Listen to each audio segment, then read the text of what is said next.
Rebonjour. Donc de mon côté, maintenant, je vais vous présenter l'actualité de nos travaux à l'ARS Bretagne. Alors quand je dis ARS Bretagne, c'est des travaux qu'on mène avec beaucoup d'entre vous, parce qu'on est appuyé dans tous ces travaux par les deux établissements de santé de référence régionaux que sont le CHU de Rennes qui couvre l'ensemble des risques de la planification Orsan, et le CHU de Brest qui est plus spécialisé sur le risque nucléaire et radiologique. Donc on est appuyé par ces experts. On est également appuyé par beaucoup d'entre vous qui participez bien volontiers à tous les groupes de travail qu'on met en place. Donc c'est le fruit, ce que je vais présenter, c'est le fruit de ce travail collectif. Donc pour commencer, quelques petits rappels. Parce que le dispositif Orsan, c'est quand même une somme de près de 500 pages et on fait jamais suffisamment de pédagogie dessus. Donc quelques petits rappels sur la fonction du dispositif Orsan. En temps normal, l'offre de soins, normalement peu ou prou, couvre la demande de soins courants. En tout cas, c'est organisé pour ce faire. Lorsqu'il y a une situation sanitaire exceptionnelle, apparaissent des besoins spécifiques de soins qui déséquilibrent l'organisation des soins. Et la vocation du dispositif Orsan, c'est précisément de renforcer l'offre de soins de manière exceptionnelle pour assurer la couverture de ces besoins spécifiques. Alors, le dispositif Orsan doit se penser en complémentarité avec le dispositif Orsec qui est piloté par le préfet et qui vise à animer, qui couvre l'ensemble des dispositifs de secours apportés par les forces de l'ordre, les pompiers, la sécurité civile et l'ensemble des services de l'État en interministériel.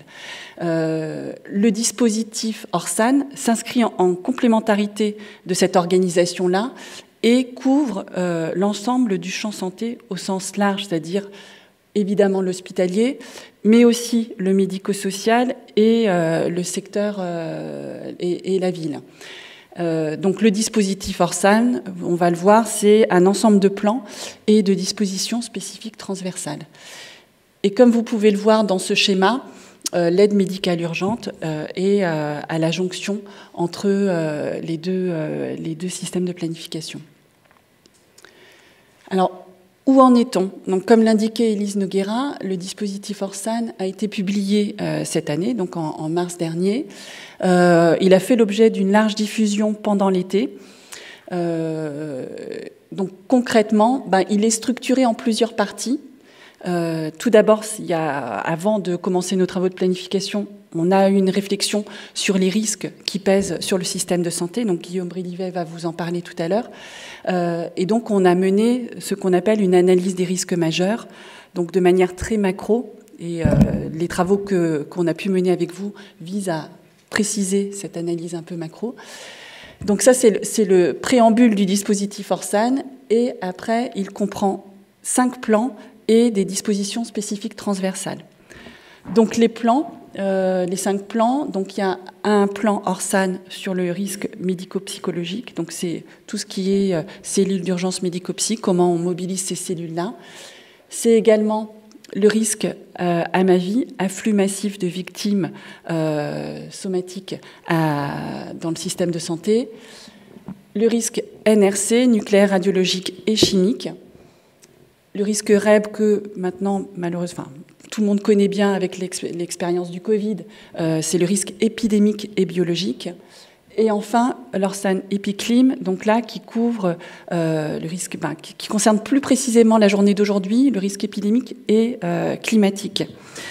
Donc ces dispositifs-là sont également, il y a des organisations qu'on a pensées en transversal au travers de dispositions spécifiques transversales pour organiser le renfort en ressources humaines, pour organiser l'accueil de moyens de renfort en extra-hospitalier, organiser la montée en puissance des soins critiques, ça on l'a connu pendant le Covid, les évacuations sanitaires aussi, qu'on a beaucoup connues pendant le Covid, les évacuations des établissements de santé et médico-sociaux, un dépistage massif, comme on l'a connu encore pendant le Covid, la vaccination exceptionnelle, et la sécurisation des établissements, donc pensez au sens large, là encore, établissements de santé et médico-sociaux. Et pour finir, on a ajouté aussi une DST cybersécurité. Donc, à quoi sert concrètement le dispositif Orsan? Donc, ça sert à organiser la mobilisation et la complémentarité des différents opérateurs du système de santé, donc hospitaliers, médico-sociaux, villes. Et c'est pour ça qu'on vous demande de vous imprégner, de vous approprier les principales orientations, les objectifs qui sont assignés pour votre secteur, de façon à pouvoir les décliner dans vos propres plans opérateurs. Donc le plan blanc pour le champ hospitalier, enfin le fameux PGTH-SSE, dont j'ai perdu l'acronyme, vous m'excuserez, les plans bleus, mais on va y revenir, les plans bleus pour le champ médico-social, et ce qui est en train de se construire pour la ville, les plans CPTS. Alors, comment je m'approprie le dispositif Orsan? Comme je l'ai dit, c'est une somme, c'est 500 pages, mais voilà, il n'y a pas, on n'attend pas de vous que vous lisiez chacune des 500 pages c'est près de 500 pages du dispositif. Donc, il y a une façon de prendre en main de manière assez facile le dispositif Orsan. Donc, ce qu'il faut que vous sachiez, c'est dans chacun des 5 plans de réponse, à la fin des plans de réponse, il y a un tableau des acteurs qui récapitule par typologie d'acteurs, les actions à mener.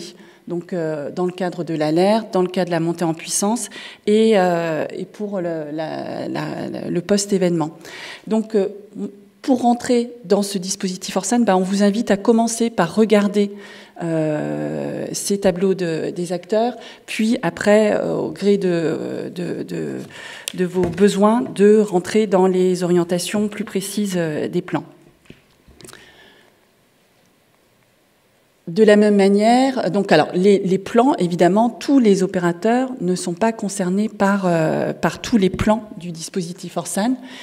Les établissements de santé et le SAMU, là pour le coup, eux sont concernés par l'entièreté des plans, mais c'est pas le cas du médico-social et c'est pas le cas des acteurs de la ville. Et là, voilà, on vous invite à vous référer aux plans qui vous concernent plus précisément. Donc l'EpiClim et le REB pour les médico-sociaux, le médico-psy, l'EpiClim et le REB pour la ville.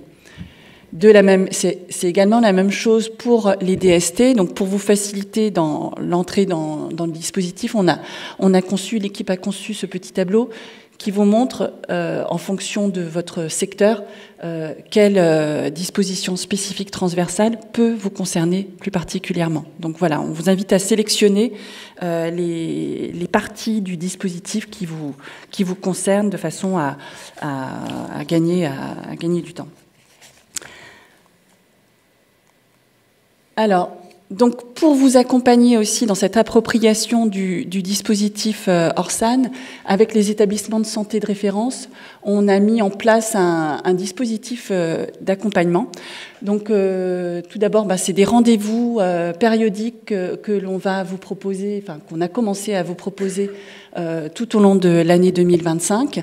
On organise des journées thématiques, des webinaires, des formations courtes. On va aussi, je vais y revenir, organiser un exercice régional, sachant que ARS et établissements de santé de référence, on essaye au maximum de travailler en complémentarité, d'avoir une forme de continuité dans les animations, dans les webinaires qu'on va vous proposer, sachant que côté ARS, on apporte plus une approche un peu généraliste des problématiques d'organisation du système de santé, quand les experts des établissements de santé de référence vont vous apporter une approche plus experte et plus technicienne. Alors, en plus, les deux établissements de santé de référence régionaux, le CHU de Rennes et le CHU de Brest, peuvent vous apporter tout au long de l'année un accompagnement technique pour vous appuyer notamment dans l'élaboration de vos plans opérateurs. Là, ce qu'on a pu observer, c'est que ces derniers mois, les deux ESRR se sont mobilisés très fortement pour vous accompagner, pour accompagner les établissements qui avaient des projets d'unités de décontamination hospitalière, notamment pour les accompagner sur le plan technique.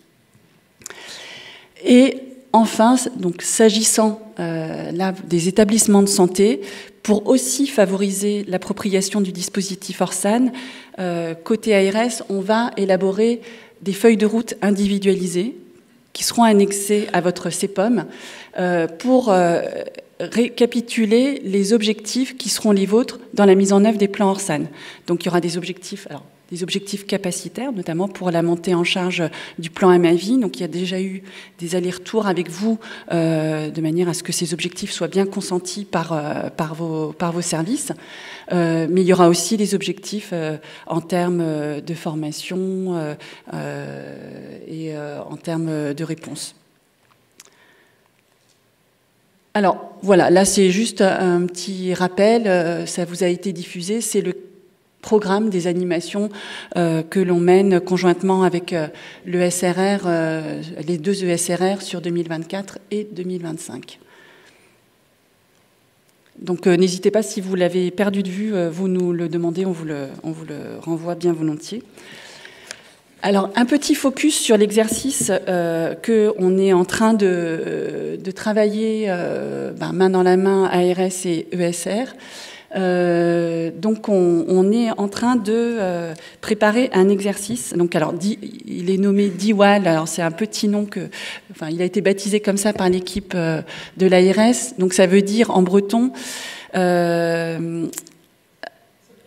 se protéger, se prémunir. Voilà. Donc là, l'objectif de cet exercice-là, c'est de s'entraîner mutuellement. Donc là, il sera centré en 2025 sur la mise en œuvre du volet à ma vie du dispositif Orsan. Donc il va toucher plus précisément les établissements de santé qui sont classés première et deuxième ligne dans le plan Orsan à ma vie. Donc ça, il y a une annexe avec tout le classement des établissements au regard des différents plans Orsan. Donc vous pouvez retrouver, si vous ne l'avez pas encore identifié, en annexe du dispositif, le tableau qui vous dit si vous êtes première, deuxième ligne ou posture minimale, avec les objectifs en contrepartie. Donc là, ce qu'on organise, c'est un exercice sur table. Il n'y aura pas de plastron. Et il aura lieu le 3 avril prochain, au matin. Donc, ce qui sera joué, c'est on cherche à vous faire jouer le déclenchement de votre cellule de crise hospitalière et de façon à ce que vous identifiez bien les actions que vous aurez à mener en cas de déclenchement d'un AMAVI, allant de l'accueil l'accueil des patients et l'accompagnement des familles. Donc aussi simuler le rappel de personnel,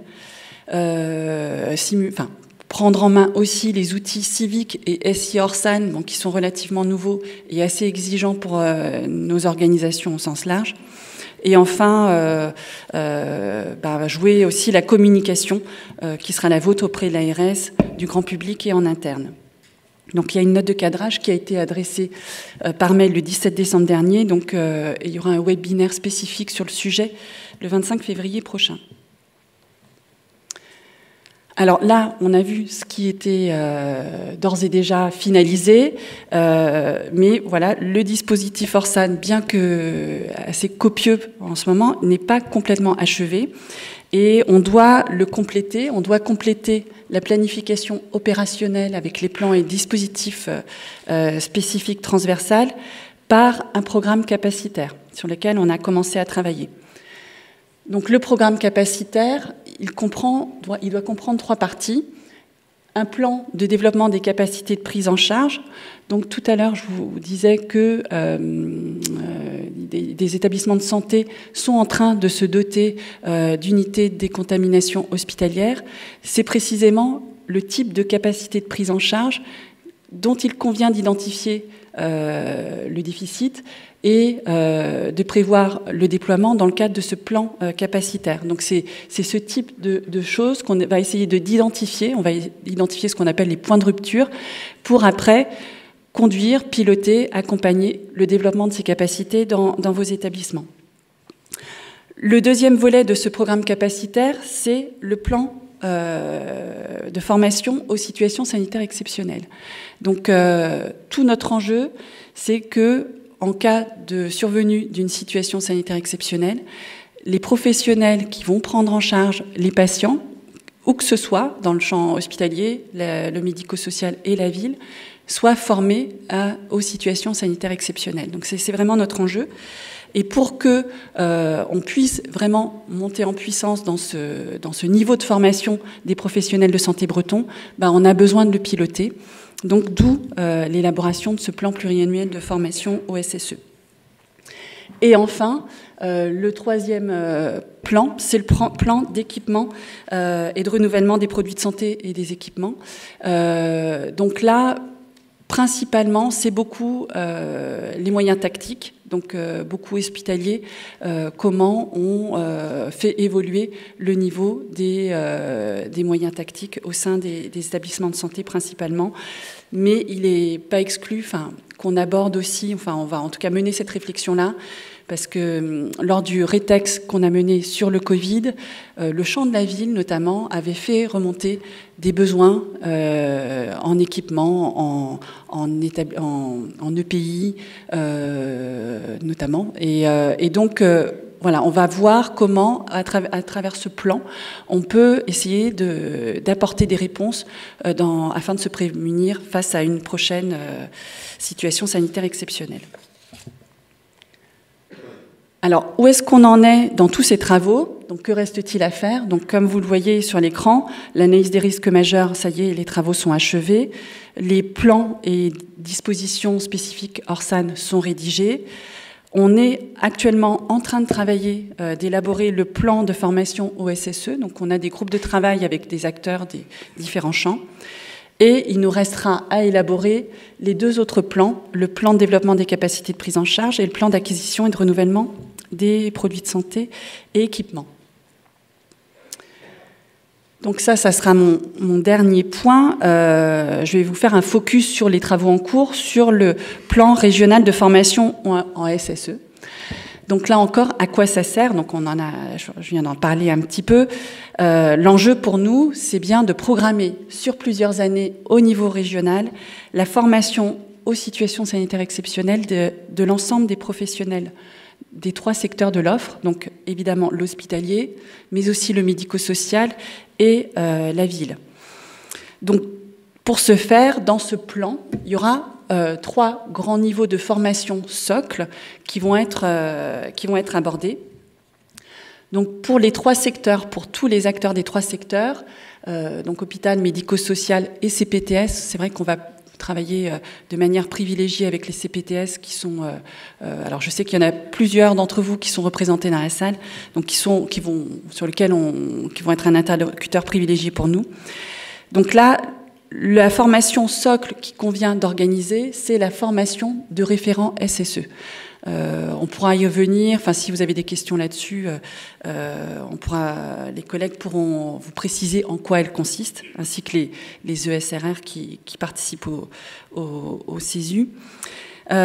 Pour les professionnels de santé hospitaliers, il y aura de manière complémentaire des formations, alors elles sont déjà organisées, mais il y aura une planification pluriannuelle avec un objectif d'évolution en volume de ces formations aux différents modules de la formation spécialisée aux gestes et soins d'urgence en situation sanitaire exceptionnelle. Donc ça, c'est le pendant de la FGSU, généraliste, mais appliqué aux situations sanitaires exceptionnelles.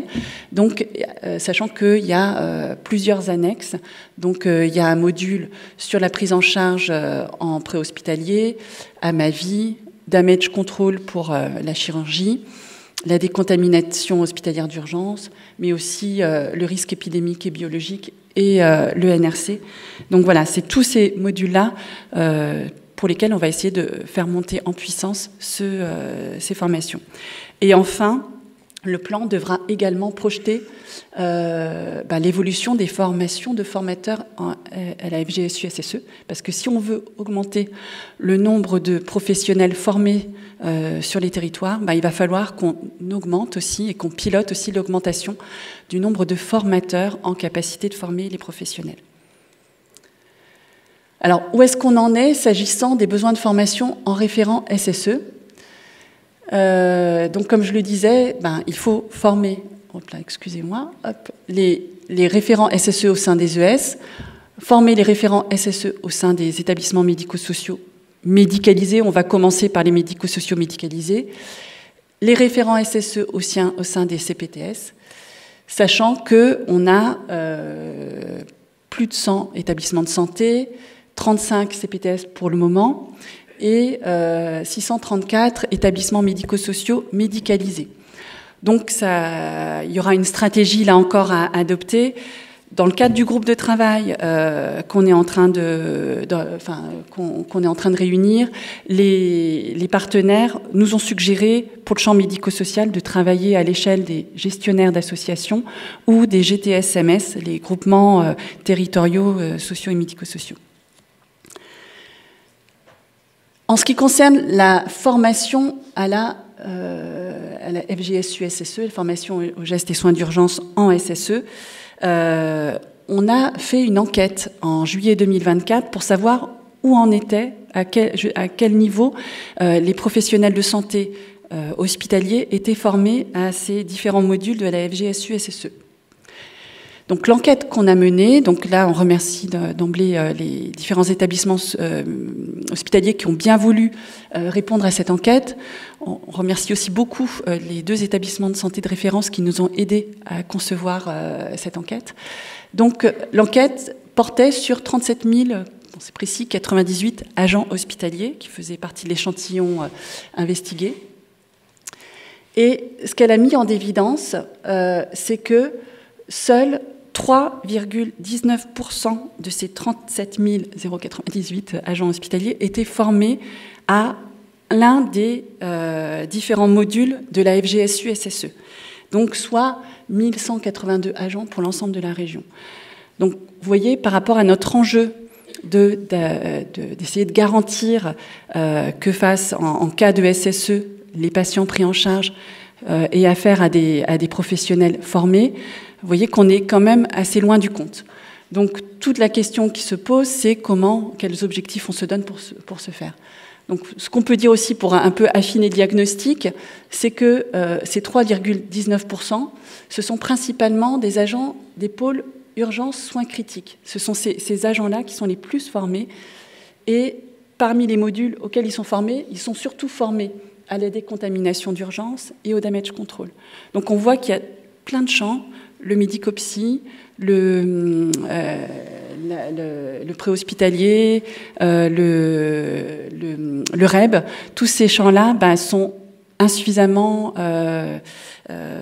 pris en compte dans les formations des agents des établissements de santé. Et on voit que pour tous les autres pôles, moins de 3% des agents sont formés. Donc on a un chemin assez important à mener. Alors les ambitions qu'on a partagées avec le groupe de travail, donc qui ne sont pas encore validées, donc là on vous donne le fruit des réflexions, mais il y aura évidemment des arbitrages sur tout cela, c'est d'essayer de se donner des ambitions en dépit des contraintes qui pèsent sur l'ensemble du système de santé. Donc c'est, comme vous pouvez le constater, c'est un volume conséquent de professionnels à former, et dans un contexte avec un système de santé qui connaît un certain nombre de difficultés actuellement. Donc pour ce faire, on a essayé d'identifier des ambitions. Donc déjà, pour la formation des référents SSE, les cibles minimales qu'on va essayer de conduire jusqu'en 2030, c'est d'essayer de former un minima 2 référents SSE par établissement de santé d'ici 2030, un référent SSE par association gestionnaire ou GTSMS d'ici 2030 et un référent SSE par CPTS. En ce qui concerne la formation des professionnels hospitaliers au module AFGSU-SSE, les évolutions vont être vraiment plus complexes quand même à conduire. Donc, la réflexion qui est la nôtre, c'est, on est tellement loin du compte, on ne peut pas avoir un objectif technique, donc c'est une ambition politique où on se dit, si on veut se donner la chance de garantir la présence d'un professionnel formé face à un patient en cas de SSE, il faut qu'on se donne un objectif de 50% des agents formés d'ici 2030. Alors 50% sur tous les ES, les établissements de santé, ça peut sembler énorme, alors ça l'est, mais en l'occurrence, cet objectif de 50%, on l'applique à certaines catégories d'ES qu'on a essayé de définir avec l'appui des experts de nos 2 établissements de santé de référence. Donc c'est surtout les établissements de santé experts, première ligne et deuxième ligne des plans Orsan.